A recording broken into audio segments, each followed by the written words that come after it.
Android theft protection starts rolling out to Google devices, newer flagship devices. So, and then it will make its way to mid-range phones and cheap phones as time goes on. Android's pushing this. Remember, there's millions upon millions of phones, and they do things and roll out, which is pretty common for these manufacturers. Now, if you have a current flagship or even a year or two old flagship, presumably the S23 Ultra, just throwing names out there, or the Xiaomi 14 Pro, which we were just mentioning, if you do have a relatively newer flagship, you should get this feature here very soon in Google Play Services update here in the future. So what is Android theft protection? Android theft protection is going to work similar to how Apple has their theft protection basically, but it's going to have one cool feature that is not found on iOS devices. Google has started rolling out 3 theft protection features for Android devices. These features will rely on multiple sensors to lock the device immediately after a thief steals it. We mentioned this, I want to say 2 months ago when we got news that they were working on something like this, but now it has started, the update has started hitting devices, right? So if you have a Google Play Services update, it will be baked inside the Google Play Services update. Now, remember, you do not get notified of a Play Services update. You only technically get notified, of course, for app updates if you have that setting in the Play Store app. But the Google Play Services update, and obviously a major software update, you will get notified, hey, you have an update, meaning like moving on from Android 13 to 14 or 14 to 15. Google Play Services update, you have to check yourself. It will never recommend it. I don't know why. I think they need to change that in the future.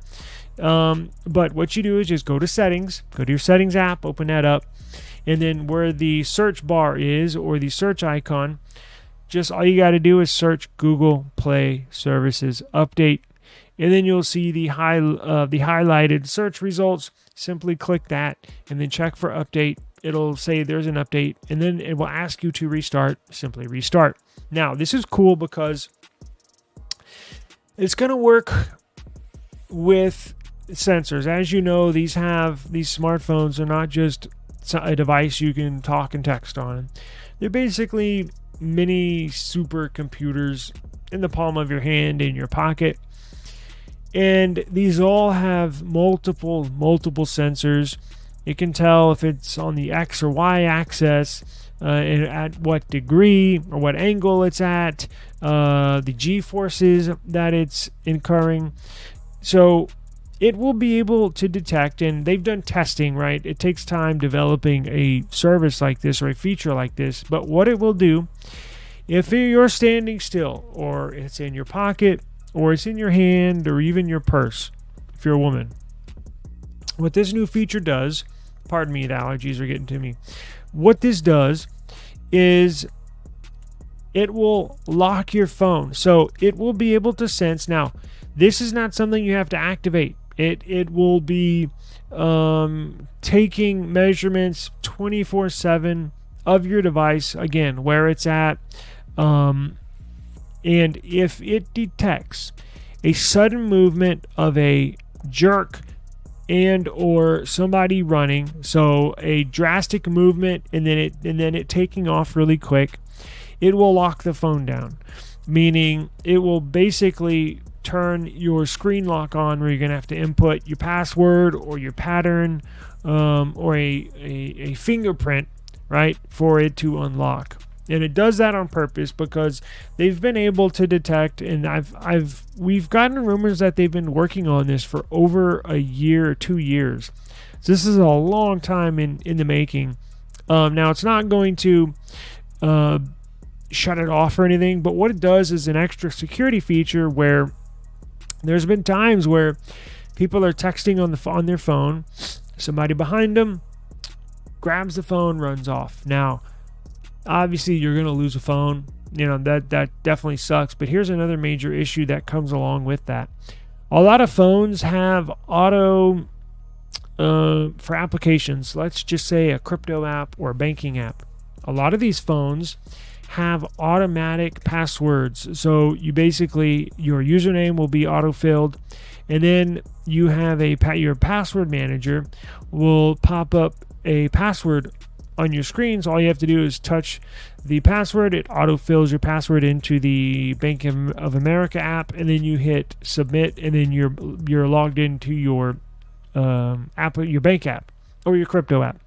That's dangerous because if your phone is already unlocked and you're texting on it, somebody grabs it, runs away, they can immediately, as they get around the corner or hop in a car and take off, all they got to do is open up the Bank of America app or your Kraken crypto app.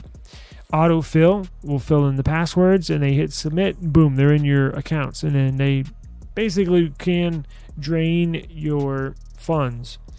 I've heard that happen to many people on many occasions. So this is just another way that Google is trying to implement the security feature. At the very look, it doesn't hurt anything at all to implement this, right? So this is a very cool feature. When I first heard of it a few months ago, I was like, that's a pretty nifty idea, right? In implementation of security. What does it matter to me if, now what do you say, and you could say, well, what if it locks down too much? Meaning, like, what if it does it automatically and nobody stole your phone? What if you're getting ready for a run and you're setting your music for your earbuds and then you start running? Well, yeah, it might lock down your phone. So next time you pull your phone out, you're going to have to put a password or pattern in. Now, this is the same lockdown if you go into lockdown mode, or if you turn your phone off, power it back on, restarting it, it'll pop up. So your face won't work. You're going to have a pin or pattern to unlock the device. I'm sure it will take some time to adjust it. It might be overly effective, meaning it might lock your phone down even if nobody steals it. That's okay with me. I don't think it'll be overly aggressive, meaning it's going to get annoying, but I'm willing to take that feature and run with it, right? So, no pun intended. But if I would rather have this feature than not, and we'll see if they make minor adjustments here in the future. And this will not only be for Pixel devices, it's for all Android devices moving forward, and they have just started the rollout of this new feature in the latest Google Play Services update. Now, they're starting out with flagship phones, so Pixel 9 series, I'm sure, got it right away. I haven't tested it, maybe I will. The Samsung Galaxy S23 series, I think, is getting it on this upcoming Play Services update. I'm sure the Nothing phone will get it here soon, OnePlus, stuff like that. You can look forward to that. Now, again, it won't basically, because when you update Google Play Services, it's not like a software update or a monthly security patch where they give you a list of things that they updated, right? Or features added. It's just, hey, you have an update, and then you update it, and then you restart it to update it. So it will not basically tell you that the new feature is enabled, but as soon as you update Google Play Services, just know that if you have a relatively newer flagship device, it will be implemented in this upcoming Google Play Services update. And then for mid-range phones, it will be, I think, pushed probably within the next couple months. So definitely have that to look forward to. So this is one of three announcements, one of three new features, theft protection features, that Google announced at Google I/O in 2024. They have now started to roll out the following features to all Android devices, flagship first, mid-range second. The first one is theft detection lock. It works by using sensors, Wi-Fi, and smart device connections to determine If while in use and unlocked, a thief suddenly takes your phone and runs away with it, well, then the lockdown occurs, right? The phone will automatically lock the screen so that they won't be able to access your phone. As I mentioned, the banking apps, autofill passwords into crypto apps, and then drain your money. Next, offline device lock will trigger if someone steals your phone and immediately deactivates the Wi-Fi. It will only trigger if the device is being actively used at the moment of the theft. The feature will only trigger twice a day to minimize accidental triggers. And again, I mentioned they might tweak this in the future, just depending on what people say once these features are activated on a large majority of the Android devices out here. The last feature is a remote lock. Users can visit android.com/lock if a thief steals their device and calls a number. Users have to provide their number confirmed during the setup process and complete a security challenge. This can be done on a trusted person's phone. Google has indicated this feature is faster than logging into Find My Device. Now, let's get clarity on which smartphones will get the new anti-theft feature.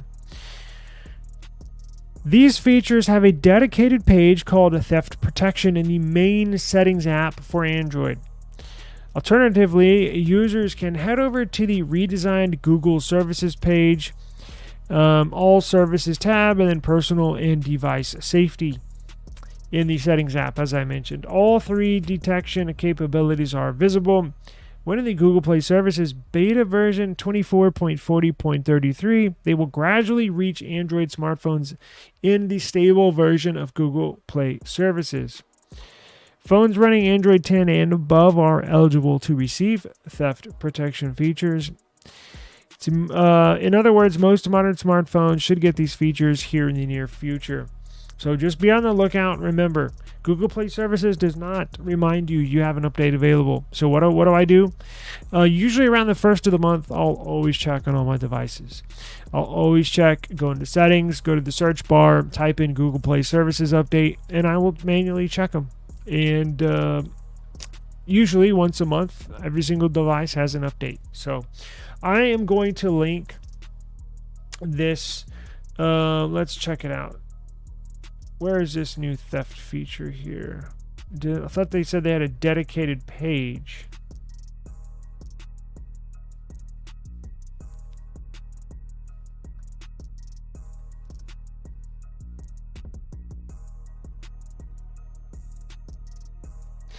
So if you do go to Google Services page, here's what it looks like.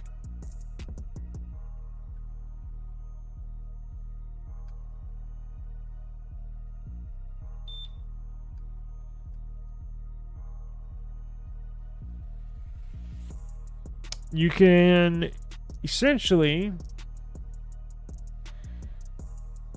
I'm gonna do, you know what? I'm gonna do a app review of this. Probably record it tomorrow, upload it tomorrow. So I'm gonna go through all this. Join me tomorrow, or be on the lookout for a video explaining this in a little more detail. I'll record setting this up on my device, so you can just follow along on your device, and everybody will have theft protection enabled and set up on their phones. I'll record this and be on the lookout for a video tomorrow. I think I'll do that here shortly after this is done, so we can get this squared away.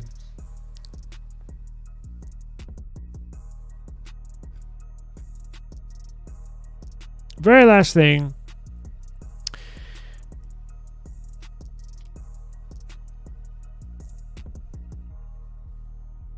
Let's see. So, been disappointed by Samsung. Samsung has disappointed me. So, Android 15. Let me reverse this. Got some disappointing news this week from Samsung. So, Samsung held their developers conference earlier this week. Maybe 5-6 days ago. Maybe, I say 4 days ago. Anyways, they announced, everybody knows that they've been working on One UI 7, their next big software update for Samsung devices, for the skin, so to speak, Samsung skin, One UI 7. Now, it's been delayed and delayed and delayed some more. We were expecting One UI 7 to be on our devices already. I think the rollout date was, what are we in, October? I think we were supposed to have this in late August, right around when the Flip 6 and Fold 6 came out, and they kept on delaying it. Well, they've put the guessing and wondering when it's going to be released to bed, at least for now, at least for a few more months, because they said at the developers conference they're releasing One UI 7 with Android 15 alongside the new S25 models. Samsung is gonna announce, release, launch One UI 7 on the new Samsung Galaxy S25 series when that gets released here in early January.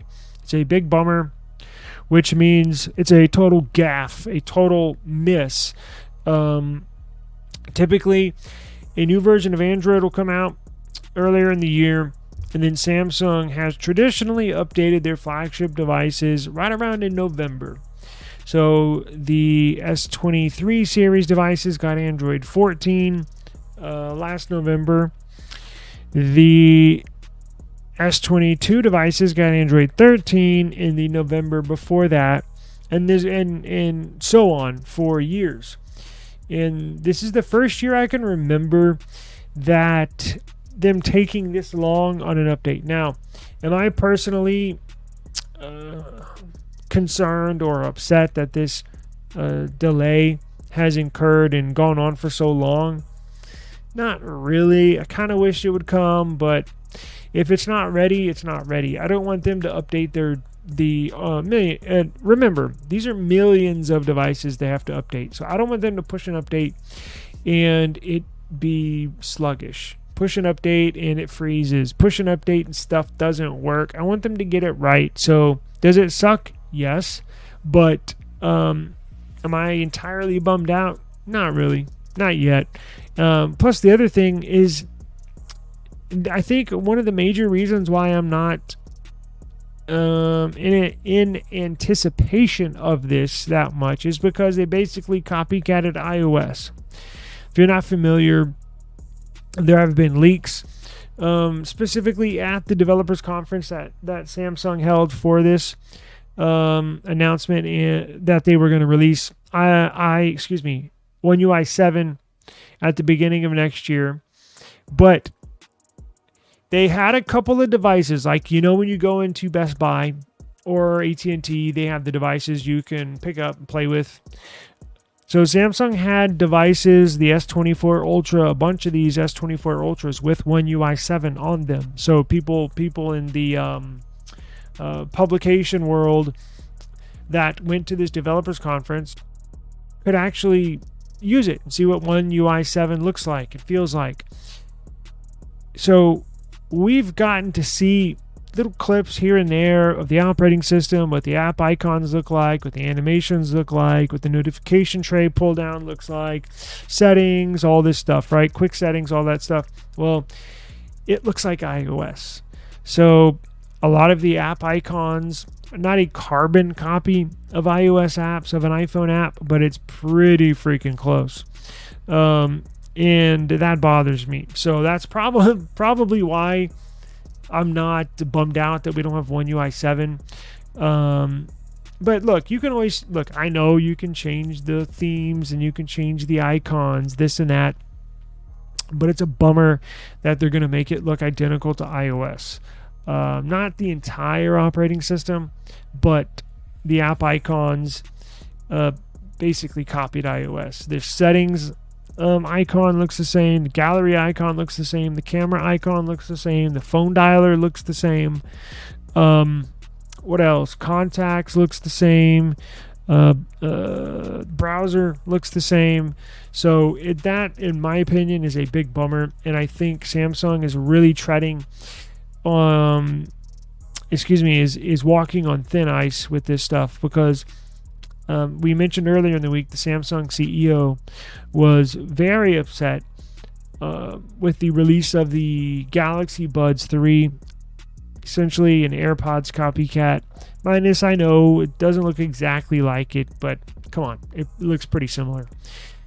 He was very upset, Samsung CEO, that they were copying Apple, and you would think they would run it by him before they released it. You would think that Samsung Mobile would show the Samsung CEO what they've been working on when it comes to not only the earbuds, the Galaxy Buds that look similar to the AirPods, but with the One UI 7, the app icons looks just like iOS. So if he's not happy about copying Apple when it comes to physical products, how could he be happy about releasing software that shadows what Apple's doing over here, right? I mean, it's kind of a, I don't know what they have going on over there, but it's one of the reasons why I'm not looking that forward to it. I do want, obviously, new software, new features, and I want it to be buttery smooth, which I'm sure it will be. It's just the whole iOS thing kind of bugs me, but it is what it is. I'll just have to change the app icons, change my icon pack. That'll do it for today. Thank you for joining me. eSIM Studios podcast episode number 210. If you missed the Xiaomi 15 Pro news report, you can catch the replay of this and watch that.